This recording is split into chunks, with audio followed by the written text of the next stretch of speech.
Startuprad.io, your podcast and YouTube blog covering the German startup scene with news, interviews, and live events. Hello and welcome. I would like to say it's a sunny welcome, but unfortunately it's rather gray here in New York. We welcome you to our regular startup news from the startup and tech entrepreneurship scenes in Germany, Austria, and Switzerland. We are back from our summer break. I only cling on to this like floral motif short sleeve I'm wearing. And we bring you a massive news episode today. In fact, it's so long we had to cut it into 2 episodes. So like double the fun. Our startup news is recorded with me in New York City. Joe is joining from Frankfurt. Hey, from Nightly Frankfurt. Hey guys, how you doing? And now I started to mention myself first, which if you want to get into German idioms, in German you usually learn the donkey always mentions himself first. I learned that when I grew up. Der Esel nennt sich immer zuerst. Today's news cut is August 19th. As always, all news not included will be in our next shows. Next news wrap up to be published October 2nd, wrapping up September and the remaining August. Then we needed to cut our news seriously today, so you can have a brief news overview. We will have other news pieces in our blog posts on Startuprad.io/blog. Those are the ones that we simply cannot cover here. Otherwise, the news would stretch far too long. To give you a bit of background, this time we went through more than 350 news pieces for you. Therefore, we decided for the first time in the history of Startuprad.io that we will split this news recording into 2 pieces to keep them short and crisp. Happy Labor Day to you if you are celebrating. And entrepreneurs, since they are working so much, I guess, have a special relationship to Labor Day. But before I talk myself even more into a corner, I'm going to hand it over to you, Joe, to kick us off with the highlights. Yes. Thanks, Chris. I always appreciate your energy here. The highlights. By the way, I love Labor Day because it frequently coincides with my birthday. Our highlights: startup funding momentum across Europe and the DACH region accelerated in August with AI, climate tech, and fintech taking center stage. Berlin's AI ecosystem made global headlines as one stealth unicorn skyrocketed from $350 million to a 2.3 billion valuation in just 4 months, underlining the region's dominance in enterprise automation and SaaS-driven AI. Meanwhile, the macro backdrop remains tense, with Germany's GDP contracting sparking recession fears, but venture capital continues to pour into deep tech and energy innovation as hedge bets against cyclical slowdown. Major deals shaped this month's narrative. Climeworks raised $162 million to advance its CO2 capture technology, while Stuttgart-based MakerSite secured 60 million euros Series B to scale its sustainable supply chain software. Q and added 60 million Series A to push quantum-inspired climate solutions, and Munich's Tanso closed 12 million euros Series A, underscoring climate tech as a long-term growth pillar. On the fintech front, N26 faced regulatory heat and leadership shake-ups, even as Scanbot SDK exited via acquisition and Bling absorbed FinStep, highlighting both consolidation and compliance challenges in Europe's neobanking sector. For founders and VCs, these developments signal a bifurcated market. Late-stage climate and AI startups are attracting mega rounds and unicorn valuations, while fintech and mobility players like Lilium navigate restructuring and defense pivots to secure survival. This month, wave of scale-ups and exit reinforces the thesis that Europe's competitive edge lies in climate innovation, quantum technologies, and enterprise AI, sectors now too big for global investors to ignore. Let's talk startups. There's a link. You can give us feedback. As we said, the first interview, the first piece of this news will go live September 1st, 2025. And I'm just turning around and checking. And number 2, part 2 will go live on September 4th, 2025. Chris, you always, you look pretty sharp in your shirt. And by the way, without discussing it up front, we both are wearing shirts. Chris, you want to take over the top news, especially if you're dressed so nice. For once, we clean up. I'm going to kick things off with Berlin's N8N. It's a workflow automation startup that has rocketed to a $2.3 billion pre-money valuation in August, like a week ago, after Excel led a mega round with Meritech Capital expected to join, marking one of Europe's biggest AI-driven automation deals this year. The company's value has jumped from just $350 million in March 24. So within 1.5 years, we have seen a more than 6 times increase there on the back of surging demand for AI agents and enterprise-grade workflow automation. They say they have an annual recurring revenue of more than $40 million and a 200,000 member community. And N8N has become a leading open source alternative to Zapier and Make.com. Lilium brings in Pluta as insolvency advisor amid their defense pivot. So Lilium, we talked about them quite often in our podcast already, based in Munich, is an air taxi startup that faces mounting insolvency pressures, as Süddeutsche Zeitung has reported, for example, several times last week. And restructuring advisor AAMG Pluta has been now called in to guide the company through its crisis. That follows Handelsblatt's revelations that Lilium is weighing a defense sector pivot to generate near-term revenues, with the defense sector right now being quite booming in European countries because they're investing more due to the Ukraine war and the US being a less reliable partner than in the past. Business Insider's note on fresh investor interest is reviving a 20 million euro financing deal. Despite pioneering Europe's eVTOL ambitions, Lilium has endured cash burn, layoffs, and delayed certification milestones. So it's still relatively uncertain what their commercial future will bring.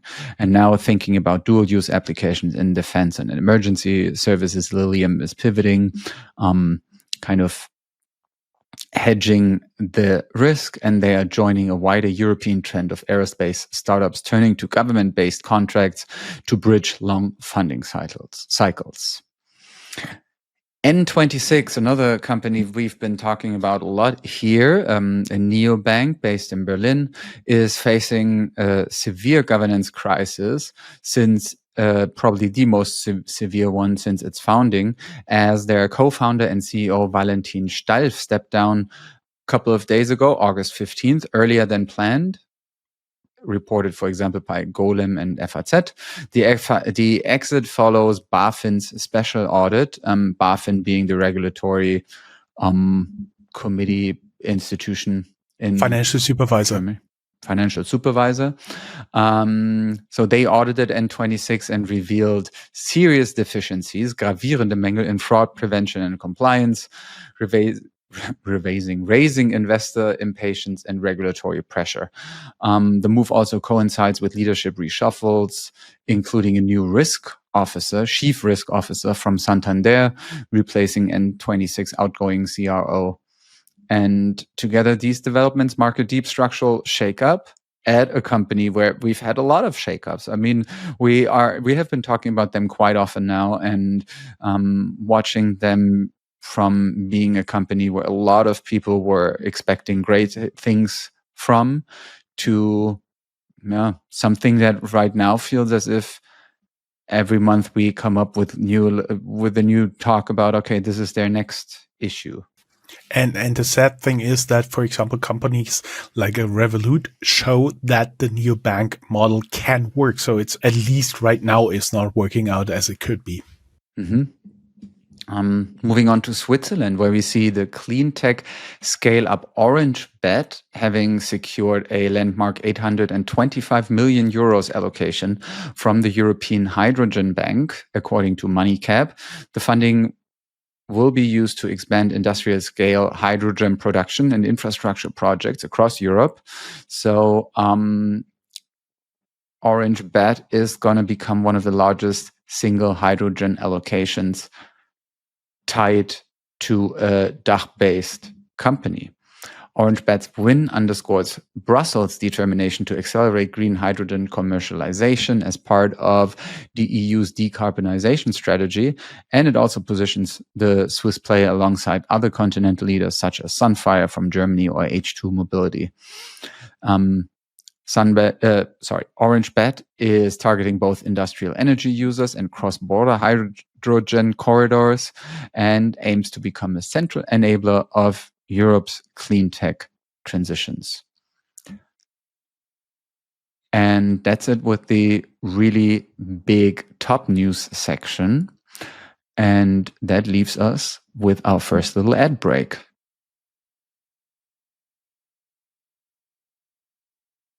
Taking over after the ad break from Chris. We don't put anything here in housekeeping and time to brag this month, but there'll be more coming up. Talking about the ecosystem here. In Europe, the European Innovation Council selects 40 startups for new funding round reported by Silicon Canals. They selected 40 startups from across Europe for equity and grant support. The companies span biotech, AI, and sustainability, reflecting EU-level support for scaling deep tech. Several DACH startups are included, though not all names were disclosed in this article.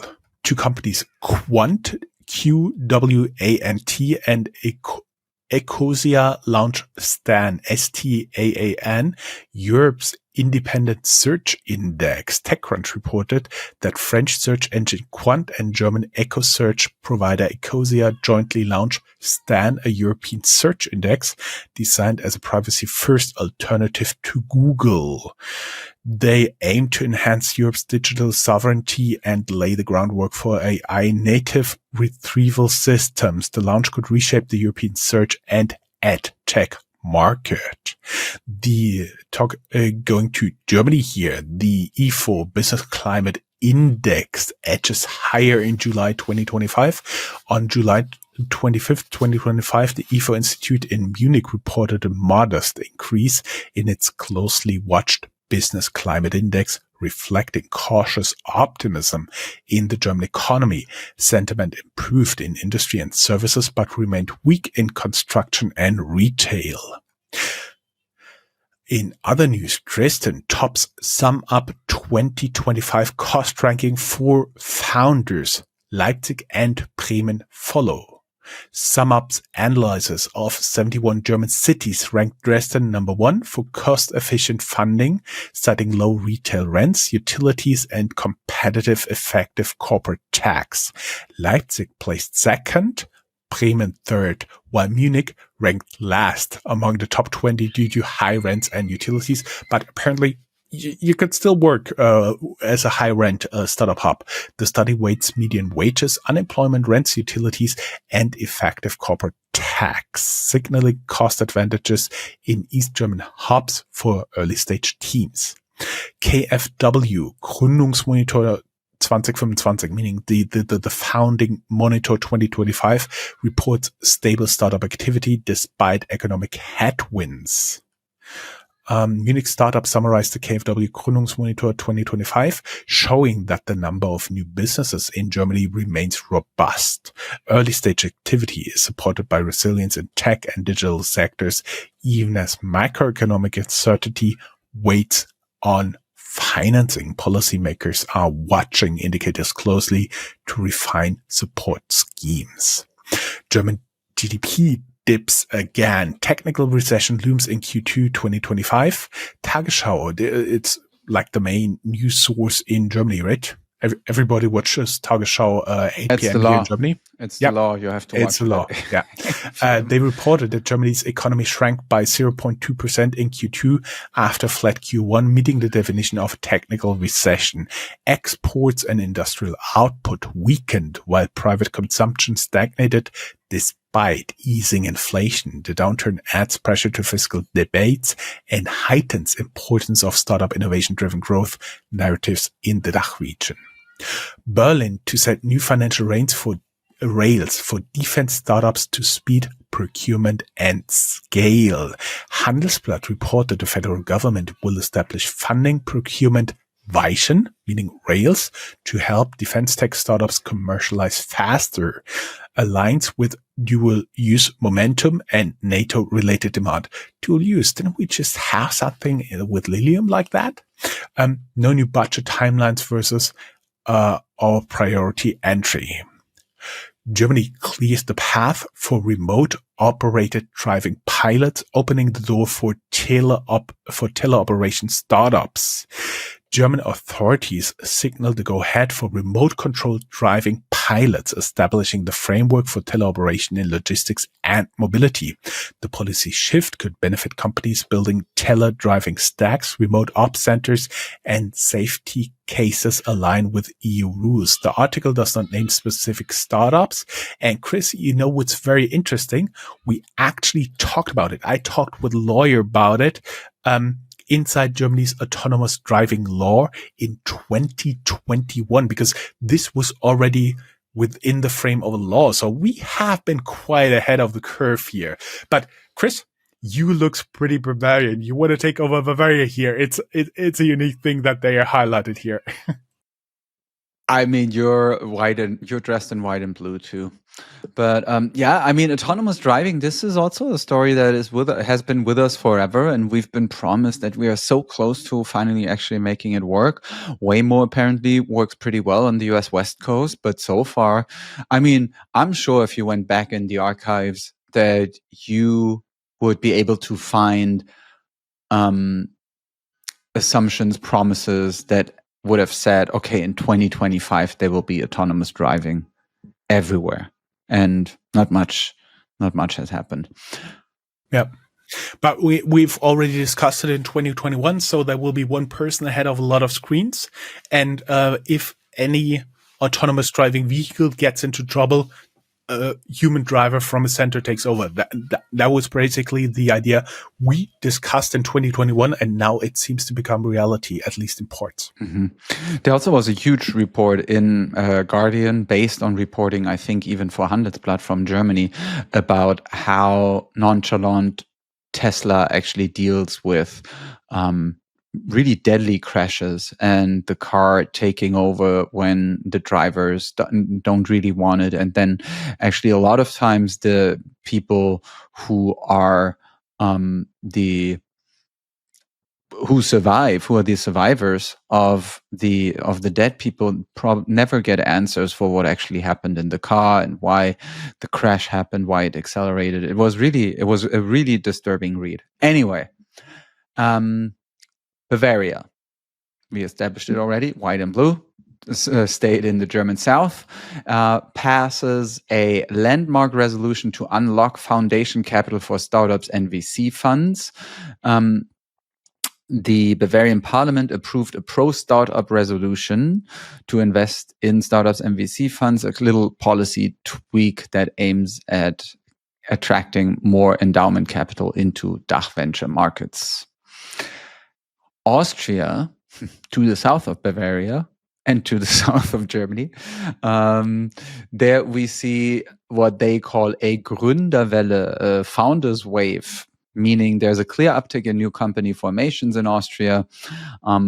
Despite the macro headwinds, a surge indicating resilient founder activity, improving access vehicles, public co-funding, corporates, and regional initiatives. We have in the show notes detailed split for different sectors and seed series totals. Vienna-based Allocator One launches a fund of funds for European VC. It's a platform designed to channel institutional money into European VC funds. And the startup model aims to diversify LP risk and simplify access to venture investments. Switzerland, as we say in geography, to the left of Austria, west of Austria, has you just said to the left of Chris. Yeah, that's what we say. Pinterest launches a new AI tech hub in Zurich in order to strengthen their DACH region footprint, and also signaling a major investment in local research and development. The hub will focus on personalization, generative AI, and content safety. And this, our dear friends, is already the end of part 1 of our startup news. We will be back in 3 days for those of you who listen to us on day 1. If you download us later, you can also wait 3 days, but you can also just go into your app and download the second part if you want to. So thanks for now, and we'll hear you soon. Talk soon. Bye, guys.